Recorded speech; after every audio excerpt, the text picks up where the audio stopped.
আলামে সাহাদ আল্লাহ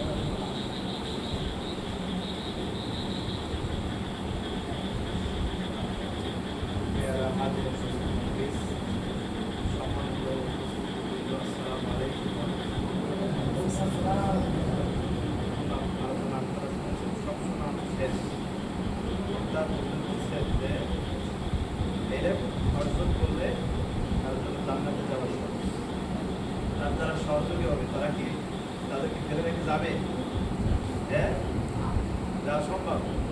এখানে পড়বে আপনাদের ছেলেরা আলেম হাফেজ হবে, বাইরে থেকে আসবে, যখন আপনার কাছে হাত তুলবে তখন আপনাদের তো মনে বাদ রাখবে নাকি বলেন? আপনাদের নাম মনে থাকবে না। আলেমদেরকে সহযোগিতা এলেম হতে পারলাম না, সে আদেশটা বলছেন নিজে আলেম হতে পারলাম না, ছেলেকেও বানাতে পারলাম না, ছেলের ছেলে মেয়েকেও বানাতে পারলাম না, আলেমকে মহাব্বত করতে হবে। এই ধাপের ভিতরে থাকতে হবে। আমরা থাকতে রাজি না ইনশাআল্লাহ। এখানে কোরআনের মজলিস, এখানে কোরআনের কারখানা তৈরি হয়েছে, এখান থেকে ছাত্ররা আলেম হবে, এলাকার বিভিন্ন বাইরের থেকে আসবে ছেলেরা, এসে এখানে আপনাদেরকে উত্তপ্ত করবে। আপনারা সহ্য করতে পারবেন? হ্যাঁ, আপনারা সহ্য করবেন। নবীজির এই হাদিসের দিকে তাকাবেন যে এরা আলেম, এরা যেই রাস্তা দিয়ে চলে, ফাজাইলে হাদিসের ভিতর আসছে আল্লাহ তাআলা ওই রাস্তার পাশে যত পুরস্কার তার কবরে আসার পুরো মাফ করে দেন। কত বড় মোকাম্মেল মানুষেরা, আমরা এদেরকে সহযোগিতা করতে পারি না। আমরা ভেজাল মনে করি, আমরা মনে করি যে আমাদের এটা ফুলসান, আলেমদেরকে কাছে আসে না, শুরু থেকে দুর্নাম ঘটায়। আপনার এখন সমাজের কাছে না, যেন আপনাদের এখানে সুন্দর পরিবেশ মন লাগছে। এখানে পরিবেশ যারা আছেন, যারা পরিবেশ করেছে, তারা সহ এখানে যারা অর্থ দিয়ে, শ্রম দিয়ে, মেধা দিয়ে কেয়ামত পর্যন্ত এর সৎকায় জারিয়ে আপনার আমার, আমি যখন থাকবো না আমার অবর্তমানে আমার খবরে পৌঁছাতে থাকবে, কেয়ামত পর্যন্ত পৌঁছাতে। এটা একটা সৎকায় জারিয়া হিসেবে আপনারা এটা প্রতিষ্ঠান করলেন। এই জন্য আমি সকলের কাছে আহ্বান করবো যে আপনারা এই আলেমদেরকে এখানে একজন যোগ্যতা সম্পূর্ণ একজন আলেম পেয়েছেন শিক্ষক হিসেবে, একজন যোগ্য শিক্ষকের কাছ থেকে একজন যোগ্য ছাত্র করতে পারে, যোগ্যতার পরে তার ছাত্র করবে, এরকম একজন যোগ্যতা সম্পূর্ণ আলেম পেয়েছেন। সাথে সাথে আমি অন্তরে অন্তর থেকে মোবারকবাদ দোয়া জানাচ্ছি যারা এই আলেমদের সাথে সংশ্লিষ্ট রেখে এই প্রতিষ্ঠানের সার্বিক পরিচালনা সহ সার্বিক দায়িত্ব বহন করে আছে। আমি মনে করি এটা আল্লাহ তাআলার বিশেষ একটা খাস রহমত।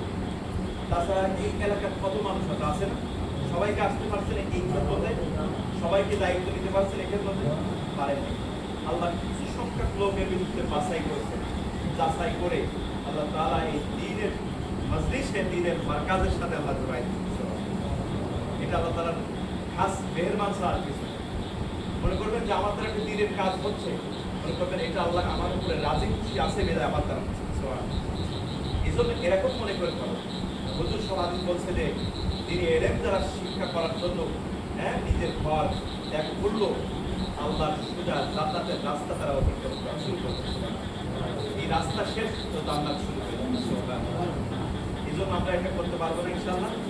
আমরা এক নাম্বার নিজে হতে পারলাম না, তাহলে সন্তানকে সন্তান পারলাম না, ছেলের ছেলেকে করবো, সেটাও যদি না হয় আল মুহিব্বা আলেম ওয়ালাদের সাথে, এলেম ওয়ালাদের সাথে মহব্বত করবো, আল্লাহকে ভালোবেসে। হাদিস আছে আহাব্বু ফিল্লাহ, আপনি মহব্বত করবেন আল্লাহকে ভালোবাসেন কেন্দ্র, আপনার মহব্বতটা হবে আল্লাহকে কেন্দ্র করে, আপনার শত্রুতা হবে আল্লাহকে কেন্দ্র করে, তাহলে আপনার কামিয়াবি হবে।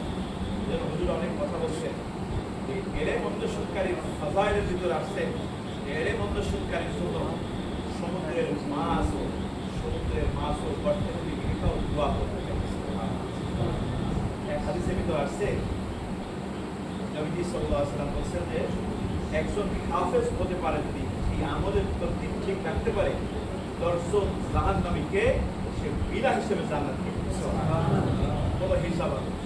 বলো হিসাব ছাড়াই জান্নাত।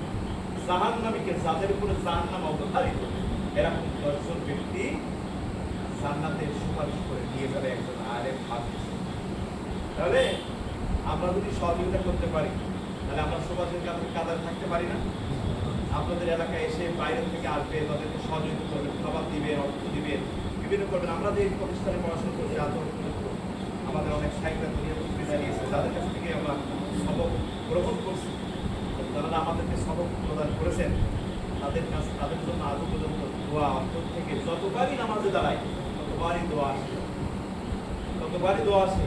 এরকম ঝামেলা মনে না করা। মুফতি মাদ্রাসা মকরম সাহেবের একটা নসিহত শুনছিলাম, চট্টগ্রাম হাটাজারিতে মাদ্রাসার নতুন যখন কাঠাম যখন শুরু হয়েছে, তখন এরকম তো আগের মতো বাথরুম এরকম ভাবে ছিল না। এখন যেরকম টাইলস দিয়ে সুন্দর কাজা করবে, আগে কিন্তু মানুষ একটা সময় বীরের সাইডে হোক, এরকম মাঠের জায়গায় হোক বাথরুম করতো না, ফল ত্যাগ করতো, ওরকম করতো। হাটাজারি মাদ্রাসার পাশে একজনের ভূমি, তো ছাত্ররা ওখানে কিন্তু সব ছাত্র, এখন মালিক কিন্তু খুবই বেজা। এটা আমার শোনার কথা, একজন আলেমের মুখ থেকে শোনা। তার মানে একজন আলেম কখনো বানোয়াটি কথা বলতে পারে। তো সেই মাঠে ওরা দৌড়াত সারলে তো একটু পরিবেশ খারাপ হবেই, জমি এলাকা তার উপরে খুশি হবে নাকি? হ্যাঁ, বা খুশি হয়েছে। তা ওদেরকে আসছে লালিত দিতে বিভিন্ন পায়, আল্লাহ বলো, আল্লাহ ব্যবস্থা করে। তো একটা সময় দেখা গেল যে আলেমরা সেখানে মল ত্যাগ করছে, তাদের জরুরত ছাড়ছে।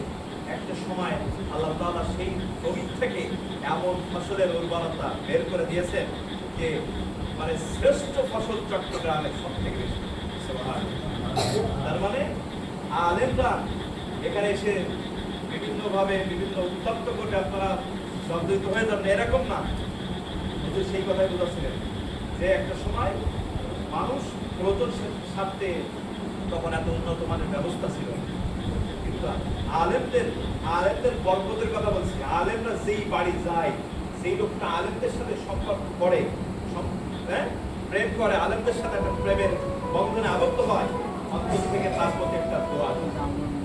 মুসিবতে হলে আসবেন আল্লাহর কাছে নামাজে দাঁড়াবেন, আলেমের কাছে বলবেন, তার সাথে তার কোনো শত্রুতা নেই।